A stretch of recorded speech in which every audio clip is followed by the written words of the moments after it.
पढ्यौं कहिले अड्यौं कहिले झस्क्यौं त कहिले सम्हाल्यौं बाटो कठिन छ र त साथमा छन् गुरु हेर्दै हेर्दै आयो सबै याद गर्ने यहाँ बिताएका पलहरू हामी त आत्तिसक्यौं कहिले जाने होला यहाँबाट भन्ने यही ओठ हो आज त्यही ओठले भनिरहेछ कसरी छोडेर जाने यो गोरेटो हामी धन्य छौं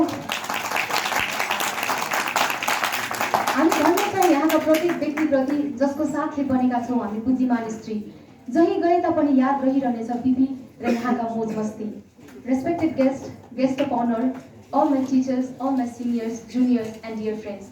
Namaste and a very warm good afternoon to everyone.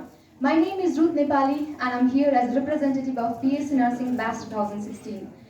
As in BSc Nursing, CR changes in every month. It's my privilege for me to have this opportunity on the behalf of all BSc Nursing to receive this token of love and to share our experiences.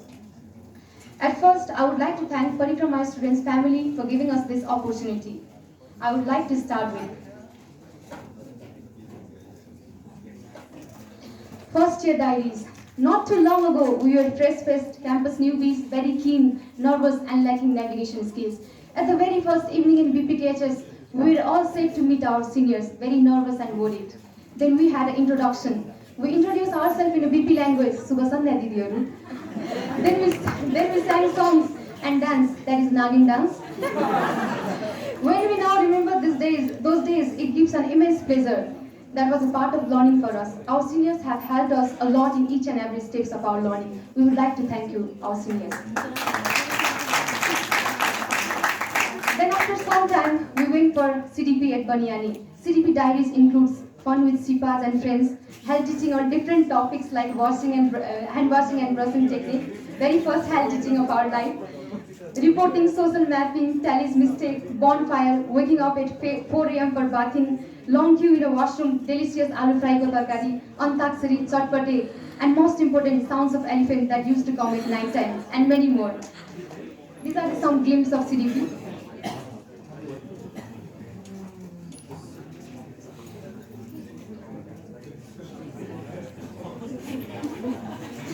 It's been so long, but the memories are so fresh that it still feels like yesterday. I think these are the memories which will never fade away. After CDP, we had our study block and then ward posting. Our very first day of ward posting made us realize that it's not easy to be Florence Nightingale. The smell of surgery unit and surgery burn unit and ortho unit used to haunt us at the time of meal. So we used spoon for eating. And then we had mock examination. Our seniors used to say mock is rock, so we rocked it. And that very moment we realized nursing is not an easy subject. पहिलो 1 महिना गरियो मोज त्यसपछि बिस्तारै पढाइतिर बढ्यो सोच कहिले रुइयो रड्दा रड्दा पेन्टोप अनि एमलोर 5mg सिर्फ पोस्टिङको चटपटी अनि कोकले कम गर्यो हाम्रो चिन्ता फिक्री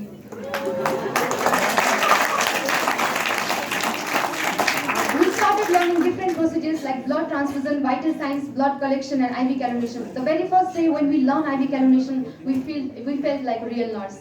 त्यसपछि हाम्रो कम्युनिटी पोस्टिङ भएको थियो पिसनपुर इटलीमा अनि त्यहाँ जाँदाखेरि चाहिँ हाम्रो चाहिँ बसमा आगो लागेको थियो हामीसँग 2 जना म्याम पनि हुनुहुन्थ्यो अनि उहाँहरू चाहिँ एकदमै अलर्ट भएर हामीलाई चाहिँ बिस्तारै गाडीबाट निकाल्नु भयो अनि त्यो दिन चाहिँ हामीले के रियलाइज गर्यौं भने पढेको कुरा चाहिँ प्र्याक्टिस पनि गर्नुपर्ने हुँदो रहेछ क्वालिटिज अफ नर्स हामीमा पनि हुनुपर्ने रहेछ भन्ने कुरा चाहिँ हामीले विचार गर्यौं अनि अब आगो लागिसक्यो अब सायद हामी बिपीमै फिर्ता हुन्छौं होला भनेको म्यामहरुले तर हामीलाई फेरि कम्युनिटीमै लिएर जानु भयो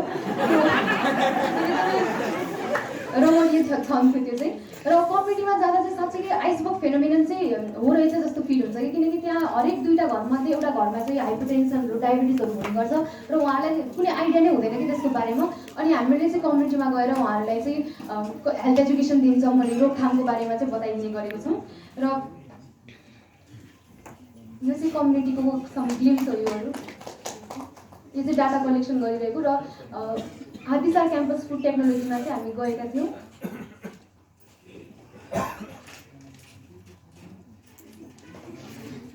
त्यसपछि फर्स्ट इयरको फाइनल एक्जाम पनि आयो अनि त्यो चाहिँ एकदमै बढी पीडादायक थियो पेन्टोप्राजोल प्यारासिटामोल विष टाउकोमा एउटा रुमाल बाँधेर ढाडमा एउटा रुमाल बाँधेर हामी यसरी चाहिँ पढेको थियौँ फर्स्ट इयर अनि सक्यो फर्स्ट इयर यसरी हामीले सकाएका थियौँ बेला बेलामा घरको खानाको टिभीको आमाको मायाको याद आए तापनि यहाँको माहौलमा भिज्दा 1 वर्ष बितेको पत्तै लागेन र एकदमै याद आउने पल भनेको चाहिँ त्यो मस्किटो फ्युमिगेसन गर्दाखेरि चाहिँ हामी सबैजना तर्सेर आगो लाग्यो भनेर बाहिर निस्केको थियो त्यो पल चाहिँ एकदमै याद आउँछ सेकेन्ड इयर डायरिजमा चाहिँ सेकेन्ड इयरमा चाहिँ मेनली हाम्रो चाहिँ मेडिसर्स र साइकेट्रिक नर्स डिपार्टमेन्ट चाहिँ पोस्टिङ हुने गर्थ्यो र साइकेट्रिक डिपार्टमेन्टमा चाहिँ पहिला पोस्टिङ हुँदाखेरि रमाइलो लाग्थ्यो योगाहरू सिकाउँदा।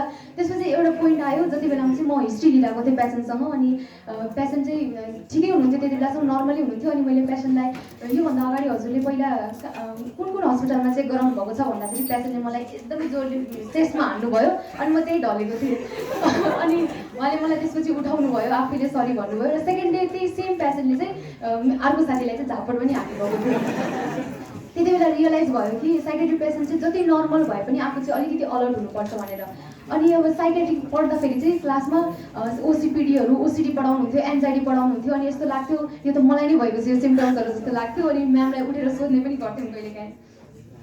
र सेकेन्ड इयर कम्युनिटीमा चाहिँ हाम्रो बारा क्षेत्रमा चाहिँ पोस्टिङ भएको थियो र मिलिजुली गभर्मेन्ट स्कुलमा, सरी यो चाहिँ फ्रेसर्स पार्टीको एउटा पिक्चर हो। र बारा क्षेत्रमा चाहिँ हामीले मिलिजुली गभर्मेन्ट स्कुलमा चाहिँ रोल प्ले गरेको थियौँ इम्पोर्टेन्स अफ स्टडीमा, र त्यहाँ फिजिकल एक्जामिनेसनको साथसाथै न्युट्रिसनल एसेसमेन्टहरू पनि गरेका थियौँ। र सेकेन्ड इयरमै हामीले वर्कसपमा पनि भाग लिन पाएको थियौँ, enhancing clinical competency of nursing students.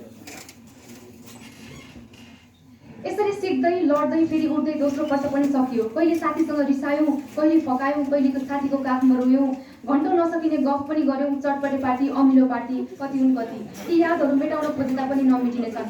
Main कुरा दोस्रो वर्षमा चाहिँ हामीले स्ट्रेस म्यानेजमेन्ट भनेको के हो सिकेँ। स्ट्रेस भनेको त पोजिटिभ मात्र नभएर नेगेटिभ मात्र नभएर पोजिटिभ पनि हुँदो रहेछ भन्ने कुरा थाहा भयो। अनि कहिलेकाहीँ साथीसँग मन रुँदा त्यसपछि आफै मन भने 1 2 3 4 गर्दै गन्थ्यौँ, अनि कहिलेकाहीँ चाहिँ जलाएर फाल्थ्यौँ, अनि कहिलेकाहीँ चाहिँ वाकमा जान्थ्यौँ गाना सुन्दै। यसरी हाम्रो दोस्रो वर्ष पनि बित्यो। थर्ड इयर पहिलेबाट उत्सुकताको लेभल एकदम हाई थियो। लेभलमा पोस्टिङ हुन्छ थाहा पाउने बित्तिकै म्याटर्नलमा पहिलोपटक नानीले हातमा कसरी समात्ने अनि डेलिभरी कसरी गर्ने हो जस्तो लाग्थ्यो। तर त्यो पल जब हामीले फर्स्ट टाइम डेलिभरी गऱ्यौँ त्यो आजसम्मको सबैभन्दा खुसी हुने पल थियो हाम्रो निम्ति। र त्यस पछाडि चाहिँ लेभलमा पोस्टिङ भइसकेपछि चाहिँ आमाप्रतिको माया र हरेक मानिसप्रतिको हरेक महिलाप्रतिको रेस्पेक्ट हाम्रो बढ्दै गयो। पेडियाट्रिकमा पोस्टिङ हुँदाखेरि चाहिँ त्यो बिर्सिनै नसकिने चेनहरू, न्युट्रिसनल एसेसमेन्ट घरिघरि गरेर देखाएको, भोलिमेट्रिक सेटको पार्ट्सहरू याद गरेको र खह रानी पवै भन्दै क्यानेडाको साइज याद गरेको म कहिले पनि बिर्सिन सक्दिनँ। र थर्ड इयरमा हाम्रो कम्युनिटीमा एफपान, पिएससी, एफएससीहरू गएका थियौँ र त्यहाँ हामीले थुप्रै प्रोसिडियरहरू पनि सिकेको थियौँ। इम्प्लान्ट, इन्सर्सन, एबोर्सन र काउन्सिलिङको बारेमा पनि थाहा पाएको थियो। र यो हाम्रो साथीहरूले साइनासमा डान्स गर्नुभएको एउटा क्लिप्स हो। यसरी चाहिँ ओभरअल थर्ड इयरमा चाहिँ मेकानिजम अफ लेबर हामीले सिक्दै बिताएका थियौँ। र फाइनल इयरमा यो चाहिँ हामीले अक्टोबर मन्थमा चाहिँ ब्रेस्ट क्यान्सर अवेरनेस मन्थमा चाहिँ हातेमालो गरेको एउटा चित्र हो। फाइनल इयरमा चाहिँ रिसर्च र बायोस्ट्याटिस्टिक्स हाम्रो मेनली पढाइ हुन्छ र त्यसमा चाहिँ नाम सुन्दै डर लाग्ने हामीलाई यही नै एउटा सब्जेक्ट हो। र रिसर्चको टपिक चुज गर्दा गर्दै आज चाहिँ फेयरवेल लिने बेला पनि आइपुगेछ। म्याडमहरूले पहिला लिडर यहाँबाट लिडर को हुनसक्छ भन्दाखेरि म्याम हामी त फलोवर मात्र हुन सक्छौँ, लिडर हुन सक्दैनौँ भन्थ्यो भने लिडरसिप एन्ड म्यानेजमेन्ट पढिसकेपछि even followers can be the leader भन्ने सक्ने भएका थियौँ। अहिले हाम्रो चाहिँ कम्युनिटी चाहिँ बगलौरीमा भइरहेको छ र त्यहाँ अस्ति चाहिँ जाँदाखेरि हाम्रो गाडी अड्केको थियो अनि हामी सबैजना मिलेर यसरी गाडी चाहिँ निकालेका थियौँ। यो थियो हाम्रो जोर्नीका केही तिता मिठा पलहरू। अझै यस्ता थुप्रै कुरा सिक्न बुझ्न बाँकी नै छ। पहिले घरतिर केही इमर्जेन्सी भयो भने बच्चाहरू यता भन्नुहुन्थ्यो भने अहिले चाहिँ तिमी नर्स पढिरहेको छौ अब के गर्ने भन्नुहुन्छ। हामीले चाहिँ हाम्रो एउटा आइडेन्टिटी राख्न सफल भएका छौँ र यहाँ पाएको नलेजलाई जताततै ट्रान्सफर गर्न पाएका छौँ। सायद यो नै हाम्रो सबैभन्दा ठुलो सफलता हो जस्तो लाग्छ। PSC Nursing Batch 2016 would like to thank entire family, BPKHS family, for giving us opportunity to gain knowledge. We would like to thank each and every member of College of Nursing and every department. We would also like to thank our teachers and supervisors for supervising and guiding us in each and every step. We would also like to thank our seniors of masters and bachelors for their love and guidance. We would also like to thank our juniors for helping us in every event. We would also like to thank all the class of BPKHS who makes us feel like family, who teach us in many things. We would also like to thank our batchmates for their support. At last but not at the least, I would like to thank and congratulate our batch 2016. All the best for future. Miss you all. Thank you.